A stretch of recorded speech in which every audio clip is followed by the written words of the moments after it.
This is Bharat FM. बजेगा Bharat, झूमेगा Bharat.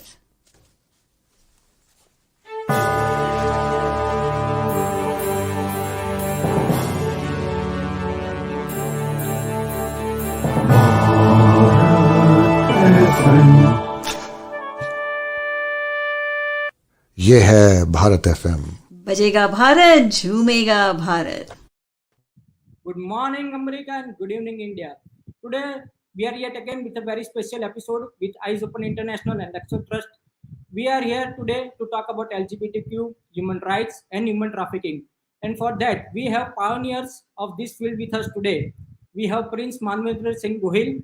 We have Duke DeAndre Anderson from USA, and we have Harold D'Souza, President of Eyes Open International and former member on board Advisory Council on Human Trafficking, White House, appointed by President Trump and also appointed by President Obama at that time. So we welcome our guest with us. Welcome, Duke of Hanumanteshwar. We are very honored that you are present here on Bharat FM platform and you are here with us. Welcome, Mr. D'Souza. We are very honored that you are here on Bharat FM. Due to some Thank you, Hriday, Raval. Thank you. Due to certain technical difficulties, Prince Manvendra Singh Gohil has been locked up for a while, but he will be here with us again within 5 minutes. But we will start also with Mr. Duke. Welcome, Mr. Duke. Manvendra Singh, yes, Prince is here. But yeah, welcome, Prince. Welcome to Bharat FM. Welcome to you. Yeah, sorry, my connection is really bad. Yes. So starting with Duke and starting with Prince. First of all, I would like to tell our audience that they both are couple. And before I talked about them, let us directly ask them that when did you guys met? Who will answer that? Prince or Duke? Anyone can answer that. How did you met? How did you get engaged? And what are the challenges of that? How did you face those challenges?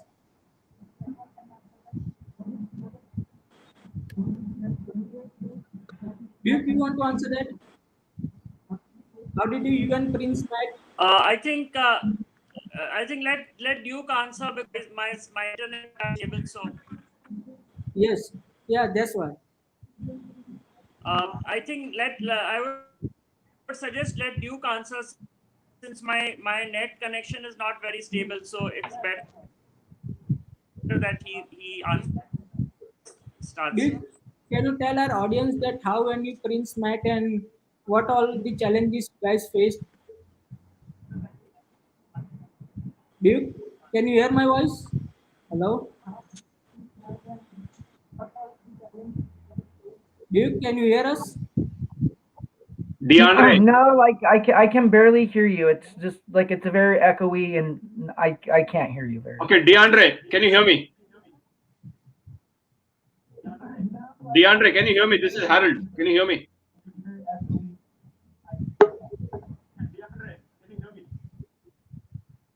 Let's see if there's something I can do. Can you log out and log in again? Okay, Prince. Prince Manvinder.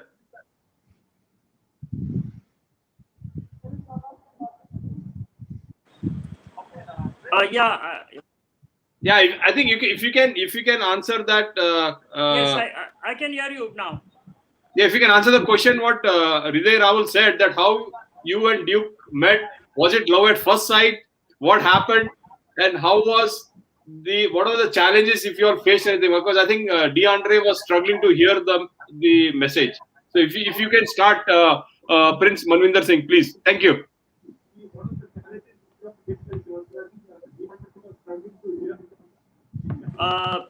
So can you repeat the question, please? I didn't get you. Yeah, Hriday was just asking that when did you and Duke DeAndre meet, and when did you all get married? And if you could just brief our audience about your relationship and about your journey of your happy life.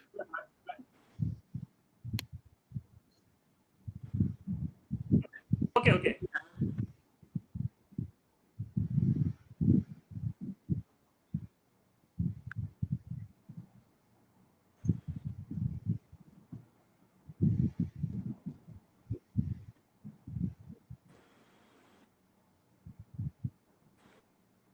there are too much technical difficulties.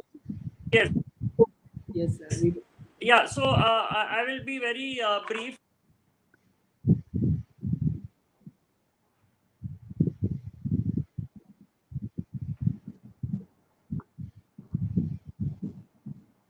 No, sir, we can't hear you.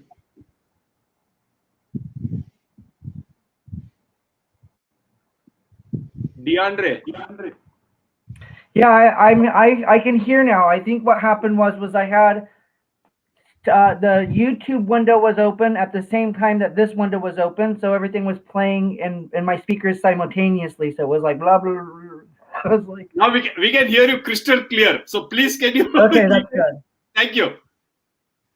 You know the Okay. question, right? Like how you and Prince Manvendra Singh met. Was it love at first sight? What were the challenges? And can you share with the audience your happy journey? Yeah, so we met online, and no, it was not love at first sight. We were friends for several years before moving into that into a relationship. It's very a very typical type, I would suppose, way of being in a relationship in India. We went from being friends to being married, so there was no dating. And we met online in the late 2000 and or early 2009 or late 2009, somewhere like into December, January, and then I flew to India, to meet up with Manvendra and his current boyfriend, who was a designer at the time, because I was interested in fashion and clothing, and I really liked his looks. I liked the traditional men's Indian apparel, and so from there, Oprah called Manvendra back to the United States. So I didn't have a lot of time in Mumbai. I didn't get to get into the textile industry like I wanted to. So I asked if I could come back the next year, and Manvendra was like, yeah, you can come the next year. So I planned a longer trip, and then it was during that time that Manvendra was single, and then my feelings, the way I looked at him, had changed. So then during that trip, and that would have been, I guess first time I went to India was 2012, and that would have been 2013, or the first time I went was 2011. I'm not sure. Do you remember, Manvendra? 2011. 2011. We met Okay. first time. So 11 and 12, and then we were married in 13. Yeah, we got married in the year 2013 in India, and then we had 2 ceremonies here in the United States. So it went, it was progressive, not like, I don't think Manvendra was expecting to get married in 2013. I was not expecting to get married in 2013 on vacation in India. But it was right. Like the older members of the family had already kind of like pre-approved me. And it was like, a big push from an older generation of the family, as well as to see Manvendra, settled in married life with someone. So it all kind of just came together on that vacation, when I was there in Rajpipla. And, so we decided that we would, that we would accept each other. It's a love marriage. And learn about each other, and do things in the traditional, as much as we could, holding traditional sentiments close and near and dear to us as we move forward, because same-sex marriage, in India, same-sex marriage for a family that has such great history and traditions, it's a new, we're paving a new way. There's no books written or ways to move forward with it. So, but I do feel like, I was really embraced by the older generation of the family, and was given a lot of good pointers, by some of the senior members of the family on how to, conduct myself. And, I used to smile a lot, and I used to walk around a lot and do lots of things. And so I do remember, being, given like, a week's course of behaviorisms of how you should be in public and how you should be towards the people. I did, a talent show, for the older generation, because they're used to, kind of being shown people and like, so do you paint? Do you do poetry? Do you sing? This type of thing, and, sitting in the palace. So, I was like, well, I sing, so, they expected me to sing right on the spot. So I did that, but I didn't have anything in mind. So I ended up doing a rap by MC Hammer, which is a musician, a rap star from the Seattle area. But I was received really well with, like, unconditional love and warmth, from those members of the family during that time period, um, which was really nice. I think for myself and for Manvendra, we really hold that part, um, of our time, like, near and dear to us, because now those members of the family have passed on. They've moved forward in their journey as no longer existing with us in human form, and the spirit has moved forward. So to be able to have their blessings, to be able to have their insight, to be able to have, like, that type of strength and courage, pass that baton, into our hands. So we know as we move forward and we have different challenges that may come up, that we have the support of the ancestors. We have the support of the generations, before. And so that to me is really meaningful. And I was really happy that I had that opportunity to meet them and had the opportunity to listen to their history on how they experienced life in the days of the state, before the merger of the merging into the Union of India, and to get their blessings. That was extremely, that's extremely heartfelt for me, and I carry that with me, today. DeAndre, I just want to share that to my audience globally, that you are a very cool and humble guy. I met you last week, and I met Manvendra Singh at his palace. I met his father, also the Maharaja. But I just want DeAndre for you to educate our community members globally. I learned a lot from you and Manvendra Singh. So can you share about your marriage? Like, can you dive down deep little bit and explain, like, about your relationship? Like, when you say, like, you're the husband, he's the husband, like, can you just share more about, so that people know that if their kids are going through some challenges in life, so parents need to accept that. Yeah, well, for me and for Manvendra, we are both gay men, and so we identify as gay men. So within our working of our relationship, and then the workings of what we do, as a couple, for me, I have, and the working is in our relationships. A lot of people would be like, well, who's the wife or who's the husband? And in same-sex marriages, there's, for me and Manvendra, it's husband and husband, because we none of us identify, as transgender or a woman, so we're both men, and we take on the different roles that we're comfortable with in terms of running a household and running, and keeping in mind with some of the traditions in which, like my husband Manvendra has been groomed to take forward in his life. So some things just naturally kind of fall into place, and some things you have to kind of thoughtfully think out on how you're going to, how is this going to work and move forward. I'm naturally gifted with a eye for designing, for an eye for cooking, and for an eye for fashion. So I'm able to use, what my natural gifts are within our relationship. So, I've taken on the role as the home administrator.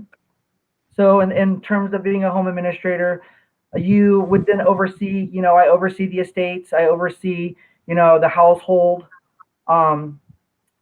needs and the way that the household would run. We were embraced by many people. I remember one on our first royal tour that we had taken. We went to visit with the king and queen of the Nawab and Begum of Cambay, and the Begum was very nice, and she sat me down, and she kind of went through a crash course of what a home administrator would do in terms of knowing what's in your home, knowing what silver is where, down to how many crystals are in a chandelier. That would be the duty of the home administrator, because you'd want to know if there's a piece missing, how do you replace it? If you're moving pieces of furniture around from one estate to another estate, how does it get set up? So there's been a lot of there's been help along the way from people who've been really willing to lend their time while we were visiting with them, and give guidance and help as much as they can, because they also are aware that there's no book available, and I wasn't raised in terms of being a home administrator or taking on any of those type of roles. So as we would meet other people and other members of families, some would lend out advice, and that's always been really helpful and very near and dear. Though a lot of times people won't speak on issues in terms, because not a lot of people are comfortable, or they don't know a lot about same-sex marriages or homosexuality in terms of the whole LGBTQIA acronyms. But we've been received very nicely by other members, of the royal family, other members of families, and other members of different dynasties, throughout India that are still coexisting, in their ceremonial practices. And that meant a lot to me as well. I think on our first tour out to the other families, to visit with them and being received well, knowing that they can see we're a couple, and they know that who I am. A lot of times I'm introduced as Manvendra's friend, because people don't really they don't really have a comfortableness or a way of bringing that forward, though they don't ever ignore me or exclude me. And so that always makes me feel part and parcel of the movement, moving forward, as we are a gay couple and a married gay couple, and having other people embrace that, and especially other generations, older generations of people who have had shared cooperations and shared likeness with the family for centuries, opening up their homes and allowing us to come in as a couple. That shows that there is a lot of progress that has been made, but it also shows that there is not as much bigotry and hatred that one would think, because there's a difference. I have felt there's a difference in India with conservative people than conservative people from Western countries. So in India, my observation and how I've been treated and felt is conservative is not a word for India. Devotional is. And so regardless if you're a Christian or you're Muslim or you're a Hindu, and you're devotional in whatever it is, whatever religion that you're practicing, you still have unconditional love, and you have unconditional respect. And there's this unconditional energy that holds space and place for you. And that's what I was able to feel a lot when we would be going into different communities, and we would be visiting with different members of different families that come from different spiritual and religious backgrounds. There was no hatred, there was no bigotry, presented. It was that we are living our authentic and truth, and I think that a lot of people really respect that. And at the same time, there's space and there's a place for that authenticity and that truth to be able to live that, and people respect that. And I think your manners really show who you are. How you present yourself, how you act, what you say. So actions speak louder than words, and sometimes you don't need, the words to be there, because you can feel that on how you're being treated in terms of that. So I've come to learn that this word conservative is not a befitting word for my experience in India, because lots of people come from devotional backgrounds, regardless of whatever spiritual identity you're holding. And the word conservative, from a Western perspective in the Western world, is kind of like tied into bigotry. It's linked into bigotry, and I don't find bigotry in India. I find bigotry in a lot of Western worlds. I find that bigotry linked to the word conservative.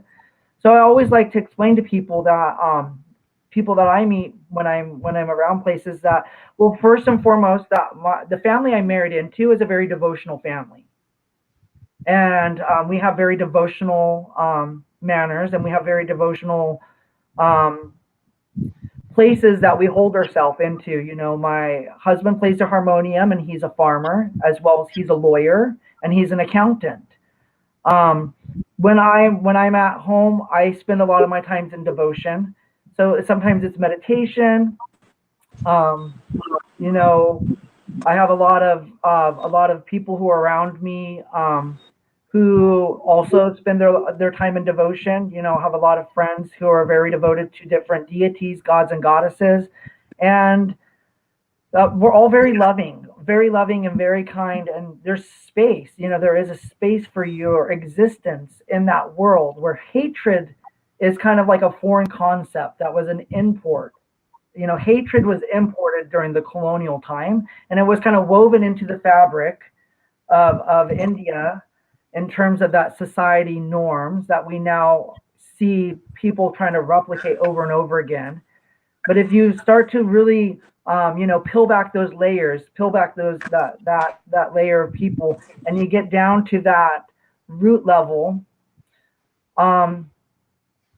people are just very kind, very loving, and there's space for you to exist, and there's space for you to feel safe. And when you look at different types of ways of practicing your spiritual identity, there's space for everyone, and those spaces are respected, and those spaces are held near and dear to those who practice that, or those who are witnessing you practice yours. And so that's a complete different idealism than you find that there in India. And so those are the type of things that you find common ground on. And from that common ground, you start to grow friendships. And when you start to grow your friendships, then it's not about your sexual identity or your gender identity, or about your caste or your class or what clan you're from. Yes, those are a lot of the things that are surface that people always put forward. That's a surface conversation. There's a lot of opportunity for people to move beyond that, because that's a taught hangover. It's a taught education. It's a taught experience. But when you get to the root of people's identity, when you get to the identity in terms of their spiritual identity, so whatever that may be that one is practicing in India, there is this level of respect and love. And from that, my experience and, with Manvendra, we've been able to grow and we've been able to prosper. And because we also have that same thought, that same idealism, that we're all human. Well, I have a different thought though. My different belief is something totally, I'm spirit and I'm having a human experience. So because I'm spirit and I'm having a human experience, and I see everyone around me also of that same essence of spirit and having the experience. So the experience that I have personally, and the way that I'm able to then reposition myself and just kind of enjoy that is based on that truth, and based on that truth of my experience. And being married, being married into a family that has, been around for 670 plus years, and being able to, find my niche within our working nature. I found, like, that I've been able to do a lot of my own spiritual practice, my own devotion, which kind of plays right into a lot of what the members of the family, in the past and in the present do. So my behavior and my energy we're like two water droplets, and we just come together and we form another droplet of water. And that's really nice because I'm able to practice, my devotional time. I follow different colors of the week, so I follow a different system of colors through the archangels, and that's been really embraced a lot by the family members. So normally, if you would to see me out on a certain day, you would see me dressed head to toe, from a turban all the way down to my shoes, starting with that turban being a specific color, and then running that color all the way through my outfits. That would represent that day, that color, that there's a virtue and there's an energy, and then in which I would be carrying. And that's, if I was to leave the house, then I would dress in that manner, for my own, because that's my own spiritual, that's my own identity in terms of who I am and how I'm practicing. And that all kind of ties into being a devotional family. Some people love to sit and play their harmonium. Some people love to garden and give devotion that way. But you start to learn that life, life from India in terms of living a devotional life becomes the norm. It's not like abnormal, like in a Western culture where people only go to do devotional in church or on a certain day, and then your behaviors can be all erratic, and then on that day you'll behave in a certain manner. Versus in India, your behavior of devotionalness, or who you are or how you carry yourself, is the consistent. So then no one has to really ask you anymore, like, are you this, are you that? You might look like that based on your costume, but more so it will be based on your behavior. And so that's really nice. But Duke of Humanteshwar and Highness DeAndre, you spoke very powerful. It really, I think it will be transferring a lot of lives today. And the way you expressed that India is devotional and not conservative, you hit the roots of the Indian culture, and that is very true. Indian culture and Indian people are very devotional, but at times you get misinterpreted that they're very conservative, which they are not. And you said it very, very powerfully and piously, so thank you very much. And Prince Manvendra, I want you to pitch in, even if your video does not work. But at this same breath, Hriday, you can always tune in, but I just am more enthusiastic that you shared very well, DeAndre, about your relationship with Prince Manvendra, that you both are like gay. Gay means happy, like Prince always tells me. But at the same breath, today, there are a lot of audience, and this will go viral worldwide on the YouTube channel. So there are a lot of community members like me and other people. I'm very well educated now. But if any parent is watching and any child is watching and he is a gay, and parents always think it's wrong, it is not a sickness, it's natural. Like, I'll be very honest, DeAndre and Prince, like, even if my two sons, Bradley or Rohan, comes to me and tells me, I'll accept it. Because you both have educated me, you both are an inspiration to the world in words, and you have opened the gate for millions of people worldwide. So would you like to share, both of you, something to our parents or to the community members or even to the individuals who are gay or LGBTQ, that it's okay? I don't know how you want to explain that. Thank you. See, as regards Indian parents are concerned, I think we have to remember one thing, that most of us are mentally conditioned to be attached with each other.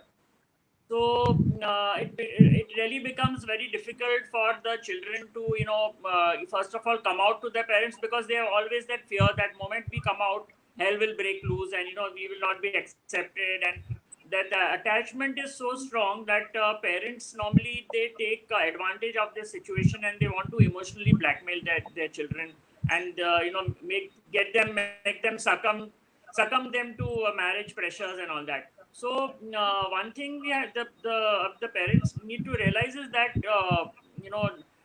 they need to treat their child as a friend, and this I keep talking in lot of lectures. It's not about just LGBT issues, but it's also say for example there is so much of child sex abuse happening with so many of the children, and most of the abuse happens from the family member itself, and the child has a hesitation to talk to the parents, because they feel that how will the parent react to, and they are scared that how will they talk about this issue to the parent, and then they just get abused. They just like they kind of submit themselves, become submissive, and they continue getting abused at the hands of a family member or somebody, and that plays a lot of mental health issues on the child. So if the parent is like a friend to the child, and tries to understand his or her or their issues, then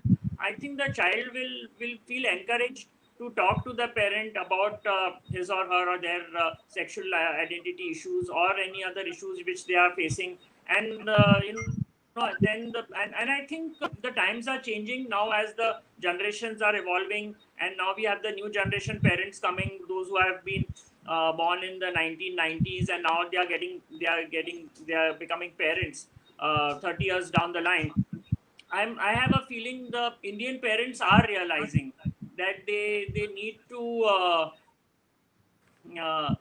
change their behavior towards their parents, and vis-a-vis their older generations, who have been very rigid in their mindset and not able to understand their children. Prince Manvinder, I want to tell the audience globally, like all the supporters of Eyes Open International, Lakshya Trust has collaborated with Eyes Open International. But Prince Manvinder, you said very powerful for all the people that it is not only about LGBTQ. It is that parents have to respect, recognize, and reward their kids as friends. And when parents treat and respect their kids as friends, I think 90% of the problem is solved. It has got nothing to do with LGBTQ. That is very powerfully said, Prince Manvinder. But I just want to add one more thing to DeAndre and Prince Manvinder Singh. Are you both planning to adopt any child?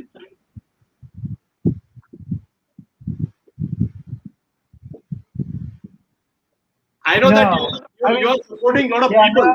Needless to say, you're supporting a lot of people. Like for me, like the community is our children. So we have so many children already. There's no need to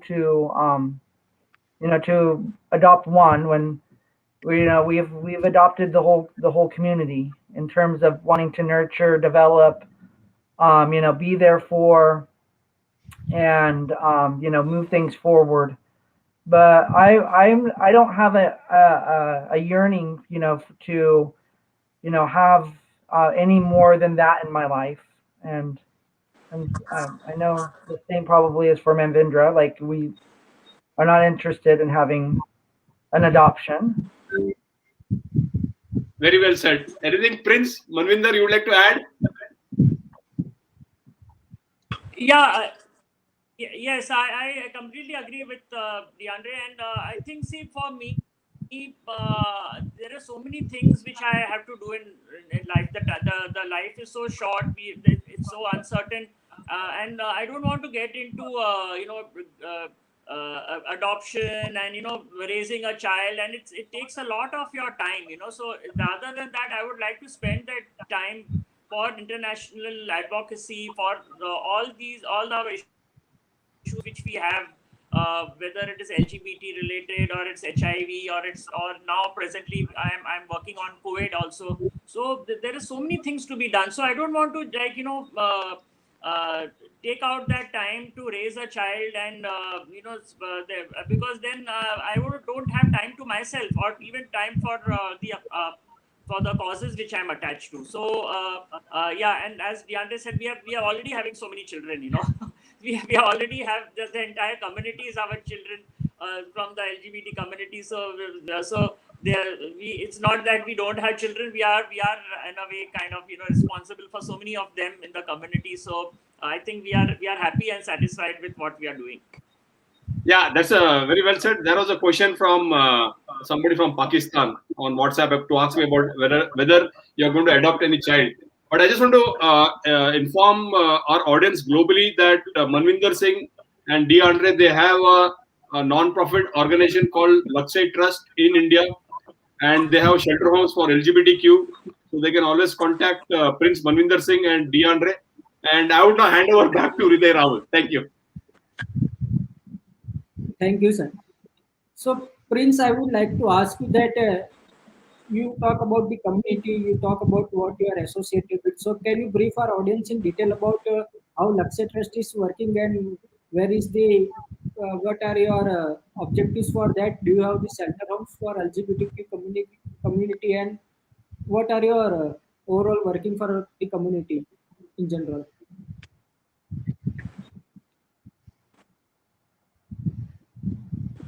Shall I repeat my question, Prince? Yeah, Lakshya, we started Lakshya 20. It was focusing LGBT population. Sorry, should I start answering? Yes. We can hear you. We can hear you. Hello. Yeah, we can hear you. Yes, we can hear you. Yeah. So Lakshya was started primarily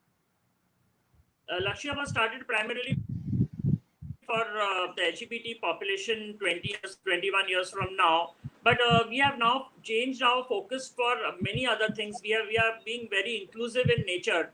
So we work for women issues, tribal issues, even animal rights, and recently we have joined hands with the Eyes Open International under the leadership of my dear friend Harold D'Souza, and to work for human trafficking issues as well, because I think whatever is the issue, whether it is LGBT or it is any other issues, it's global, it's universal, and we all need to come together to fight for these issues, whether it is India, whether it is America, or it's Europe, whichever part of the world we are working.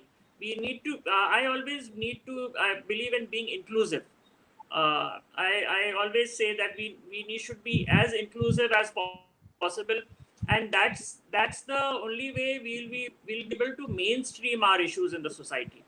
So that's something which I keep talking about, and I'm very glad to be associated with EOI, and I would definitely like to work more towards the human trafficking issues in India, especially. We have so many cases I've heard about.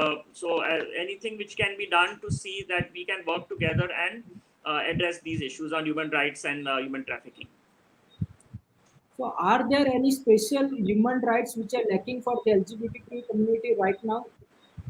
That certain rights should be mandatory.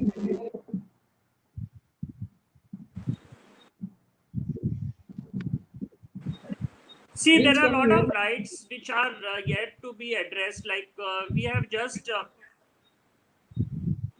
just managed to address the legal right which was criminalizing the homosexual act under section 377 of the Indian Penal Code. It's just been 3 years since the Supreme Court has amended this law, which has restored, rather I would say, which has restored the human rights, the fundamental rights which have been guaranteed to all Indian citizens under the Indian Constitution. But that's not enough. We have so many other issues, like, for example, marriage rights, adoption rights, inheritance rights. These are still a lot of things which are we need to address these. And I'm sure we are taking them up. Currently, there is a petition going on in the Delhi High Court with regards to marriage equality rights, and I'm pretty sure the judicial system has become very open-minded, and they are in favor of addressing these issues. And someday we will definitely get our rights. But yes, we need to do a lot of advocacy, and that's where I'm coming to the same point which I made, that we need to include other members of the society to fight for us, or to join hands with us, to have allies, because allies like you, Hriday, or like Harold are the ones who are going to help us in the long run and will help us with our fight. Very well said, sir. So, sir, I would like to tell our audience that section 377 in India, when I think it was a great move by Prince Manvendra Singh Gohil. That law was by Queen Elizabeth, and our Singh Gohil has demolished it, the LGBT. He's a partner in the film, and he is associated with mental Indian as well as Indian and challenges for LGBTQ community. He's working on the legal rights of the community and to strengthen the community worldwide. So, Mr. Dismul, I would like to ask that have you seen any cases of LGBTQ community in human trafficking? Are they traffic? Shall I repeat again? Yes, I think your voice is echoing. Everyone's voice is echoing. Right? Your voice is Sir, echoing. yes. Is the question for Manvendra, or I can answer as well? It's a question in general that is, Okay. have you encountered any cases of LGBT human trafficking?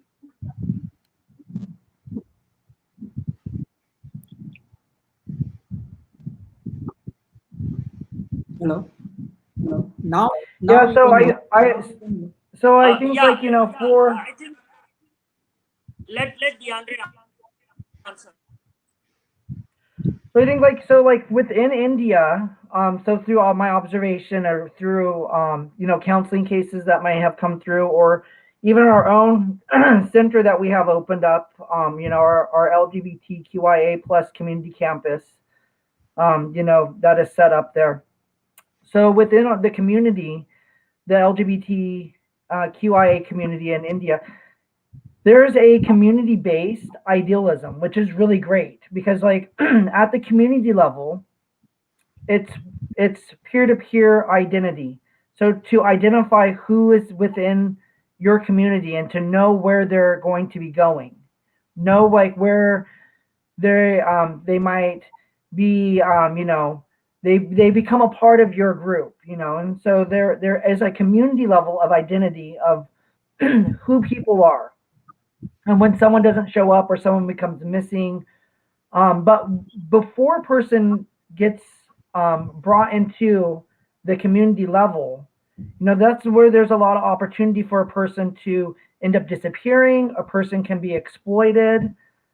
So that there's a huge concern with what happens when a family throws out a person and they no longer want to have anything to do with you.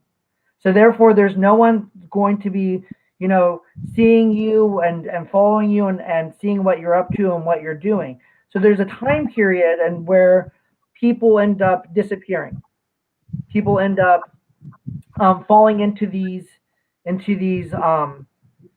opportunities where someone might say, "Hey, there's an opportunity for this, this, and this," but it actually turns out to be something totally different.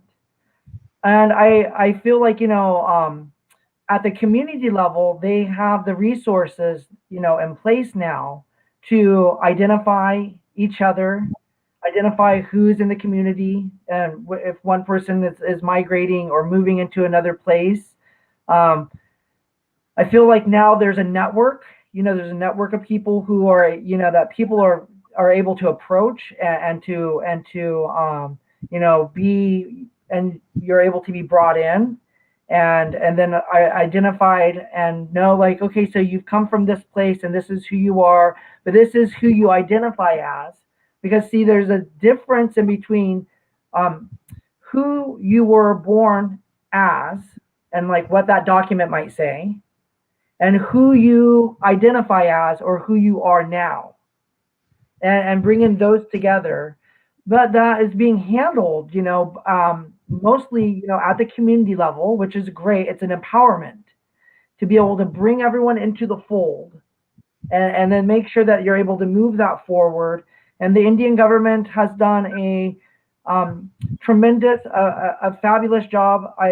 It's very applaudable because India is a very large population, and it's a very difficult situation to move any type of legislation or any type of new services in terms of social welfare programs.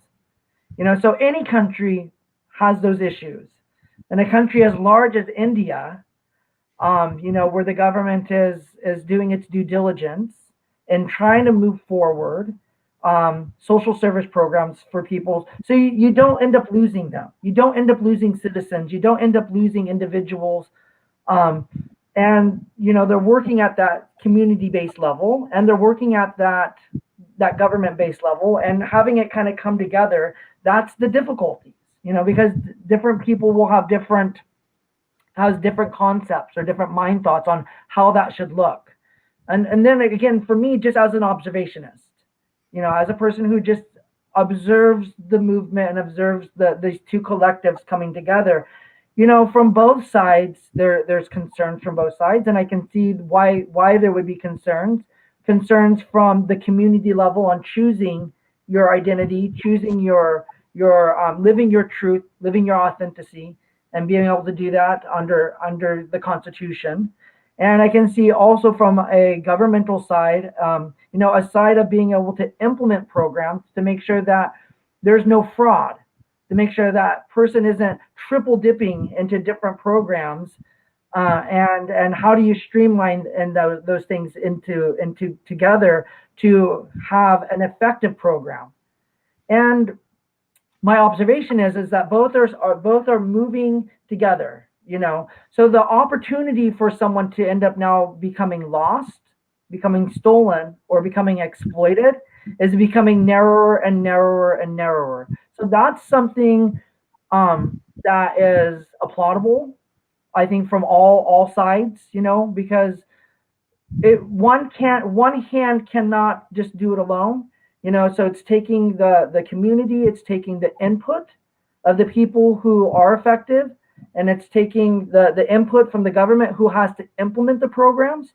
And how do these things come together, and Ministry of Social Welfare, I think, is doing a great job in India. Home Ministry is doing a great job in India. In terms of LGBTQIA, and in terms of really working on understanding what is the sentiment of the individuals involved at the community-based level, at the same time trying to advocate at the government level to be able to streamline those together. These things don't happen fast in any country, but I do feel my observation of progress in India is phenomenal. Because there's a lot of countries like the United States of America, which is going backwards in terms of a lot of identity at different times, at different levels of state, at government. There's just a lot of there's a lot of moving backwards versus moving forward. There's a lot of not having people a part of conversations and just making new state laws that happen in the United States that don't involve community involvement. It's just all of a sudden it's a headline, and it's like a written piece of legislation. So there's a lot in terms of there's a lot happening in India in those terms. When I look at a larger picture or the global scale, we have to always know that there's always going to be a percentage of any number, so we throw out numbers and statistics out there, right? So whatever those numbers and statistics are, there's always going to be a population of that number who's going to identify as LGBTQIA, and they might not be able to live that truth and that identity, because that becomes an added exploitation or an added fear.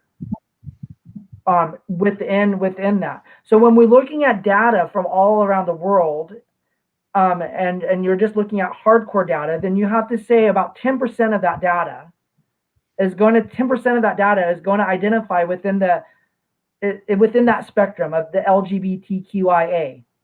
Because once you start to break down that data into smaller increments, then you're going to get a smaller portion of, well, that percentage identifies as gay men. That percentage identifies as lesbian. That percentage identifies as transgender. That identifies as bisexual. That, so it becomes micro. So a lot of people will that the number 10 is not a correct number.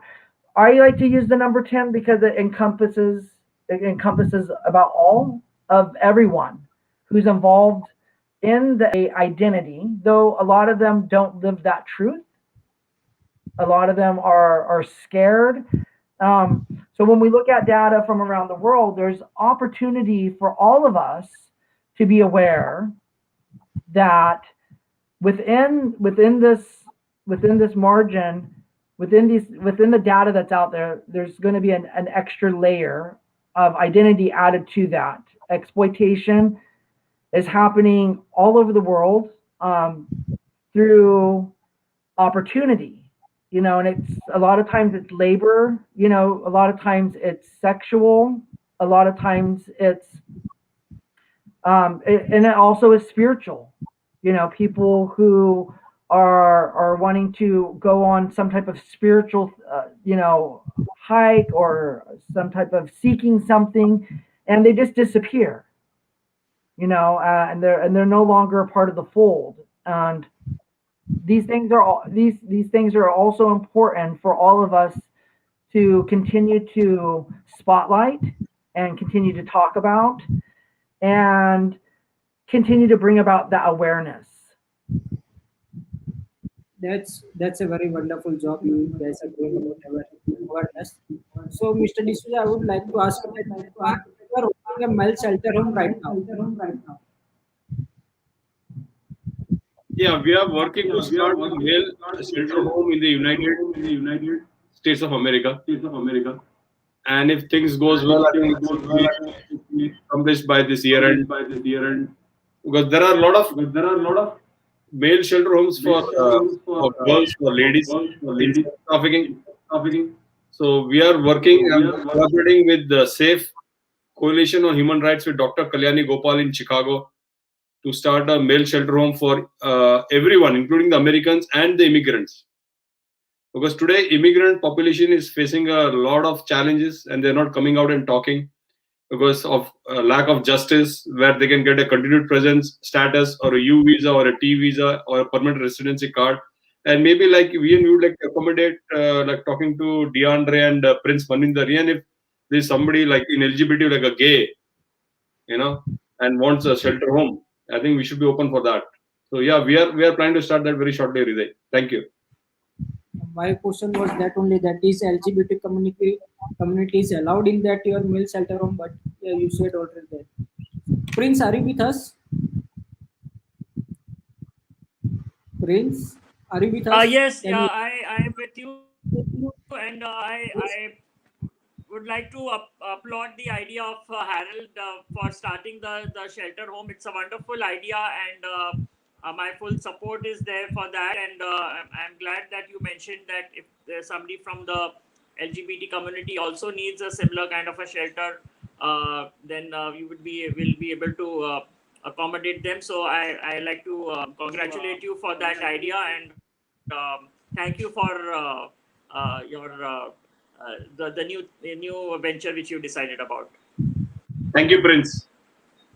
Thank you. So before winding up for today, I would like to ask Prince that is there any last message you want to give to our audience, to the parents, to the community?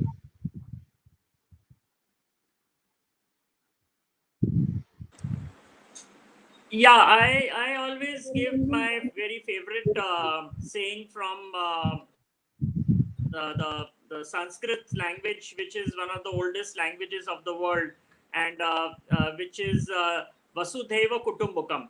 So I think, and this phrase means the whole world is one family. So I think whether we are sitting in India, we are sitting in America, whichever part of the world, now I think the world is not that big. Also, it's become so small now. I'm sitting in India, and yet I'm able to talk in America. So I think as we should come together as a family, the whole world should come together as a family and address all these issues which we are talking about now, whether it is LGBT, it's human rights, it's human trafficking, it's whether it's HIV, it's COVID. They're all global issues. They're all touching us at some point of the time in some manner. So if we unitedly come together as a family, as the Sanskrit saying says, then I think we can make this world a much better and a happier and a healthier place to live with. That's all. Thank you. Thank you. Very well said. Duke, is there any last message for our audience that you wish to give? Yeah, I would just like to say, you know, for everyone knows someone who is struggling with something in their life. So we need to recognize each other. We need to stop and say, I see you. I love you. You're valued. Your authenticity is important to me. And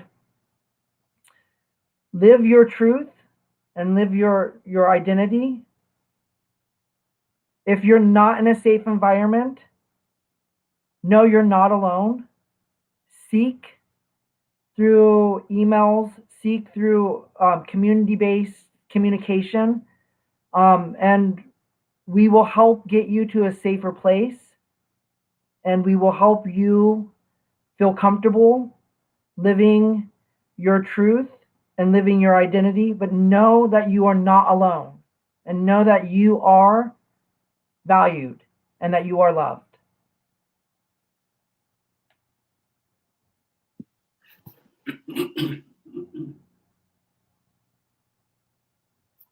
You're mute. Thank you. Is there any last message you want to give to our audience? Yeah, just on behalf of Eyes Open International and Lakshya Trust, I would like to thank Prince Manvendra Singh, Gohil, Duke of Himanteshwar, Highness DeAndre. I just want to end on one note. I would like to tell all my audience globally that if you are a victim of labor trafficking, sex trafficking, or LGBTQ, and if you suspect or somebody needs help, please note this number. That's 1-888-373-7888. That's the National Human Trafficking Hotline number in the United States of America. But at the same breath, if somebody needs any assistance or need any help, they can contact Lakshya Trust. They can contact Eyes Open International. They can email at info@eyesopeninternational.org. And I would even request Hriday Raval, who is our regional director in India. So he has a hotline number where people can contact him in India, and he will get them connected with the law enforcement agencies and ensure that they get a shelter home or they are rescued. So thank you very much. And Hriday, I would request you to share your hotline number. Thank you very much. Thank you, DeAndre, and thank you, Prince Manvendra Singh, for being on our show. Thank you, audience, for bearing with us due to technical difficulties. There was certain issues, but yeah, we shared very valuable information with you. Please do watch our video and do share our video. Thank you. This is Bharat FM. बजेगा भारत, झूमेगा भारत.